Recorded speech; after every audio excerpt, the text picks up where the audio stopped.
मनोइच्छा का पैदा हो, जो कि एक सकारात्मक पहलू को हम नज़रअंदाज करते हैं। देव का अर्थ है जो हमें देता है, देने वाला। हमारे अंदर इन्हीं 5 देव के अनुपात का फलन है। जल देव, 75% शरीर में जल है, इसलिए हमारे लिए जल ही जीवन है।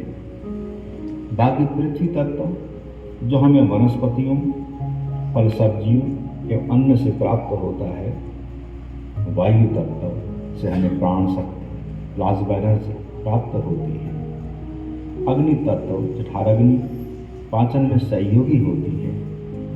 आकाश तत्व शरीर में स्पेस खालीपन के कारण नस नाड़ियों में खून का सर्कुलेशन बना रहता है। ऐसे ही हमारे चारों तरफ बहुत सी चीजें पनपती चली गई, जिन महापुरुषों, देव एवं देवियों ने मानव को चेताना चाहा। मानव ने स्वयं जागने के बदले उनको ही सहारा मान लिया, जो कि हम सभी अच्छे से जानते हैं।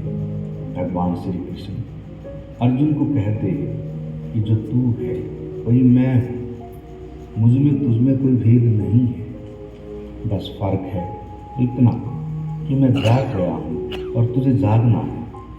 ऐसे ही भगवान बुद्ध एक समय अपने भिक्षुओं को इशारा करते हैं, आपको दिव्य भाव, यानी आप स्वयं अपने दीपक हैं।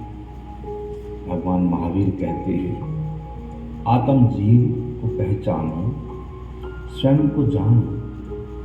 मैं चाहता हूँ अपने आप को जानो, पहचानो। जन्मे आप हैं, श्वास आप लेते हैं, विचार आप करते हैं, इच्छा आपके भीतर पैदा होती है, उसको पूरा करने का सपना आप देखते हैं, उस इच्छा में मनोकामना के प्रति संकल्प आप लेते हैं, उसके दृश्य आप देखते हैं, उस इच्छा को प्राप्त करने के लिए कार्य आप करते हैं, योजना आप बनाते हैं, सब कुछ तो आप कर रहे हैं।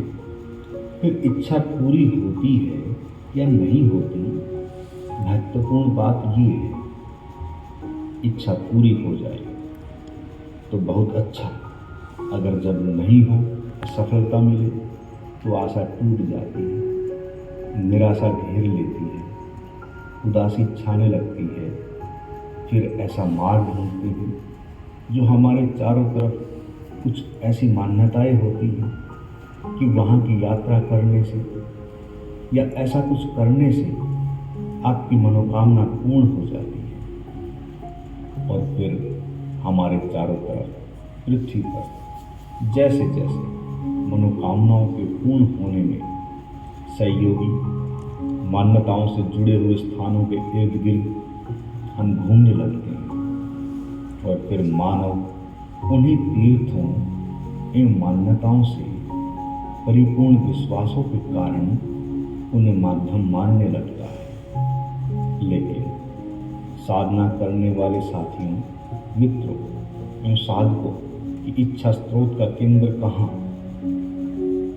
वह परमात्मा, कुदरत, अस्तित्व ने तुम्हें देकर भेजा है। कारण और कारवार आप ही हैं, पर हम बेसहारा हैं, पंगु। हम बेसाखियों के सहारे चलते हैं। हमारा स्वयं का कोई विवेक व समझ नहीं है। हम जीवन में आए या न आए, उसका कोई औचित्य हमें नजर नहीं आता। जब तक हम अपने स्वयं के होने की शक्ति को न जान लें, तब तक हम संतुष्ट व मुक्त भी नहीं हो सकते। मैं तुम्हारी दोनों इच्छाओं को पूर्ण होते हुए देखना चाहता हूँ, जैसे पक्षी दोनों पंखों से उड़ पाता है। इसलिए एक पंख आपका सांसारिक वैज्ञानिक और दूसरा पंख आध्यात्मिक एवं धार्मिक। शरीर भी आप, मन भी आप और आत्मा भी आप, परमात्मा भी आप। या यूं समझे, शरीर के भीतर मन, मन के भीतर आत्मा, आत्मा के भीतर परमात्मा। आप संपूर्णता को लेकर जन्मे हैं, आप दीनहीन तुच्छ जीव मात्र नहीं हैं, असीम शक्तियों के धनी हैं। आप संपूर्ण इच्छाओं एवं मनोकामनाओं को अपने जीवन में पूर्ण करने के लिए आपका जन्मना हुआ है। अब आप वह क्या हैं उसकी पहचान करो और आगे की यात्रा पर निकलो। इसलिए आप सभी की जो भी जैसी कामना है उसका स्वागत है, उसका स्वागत है, उसका स्वागत है।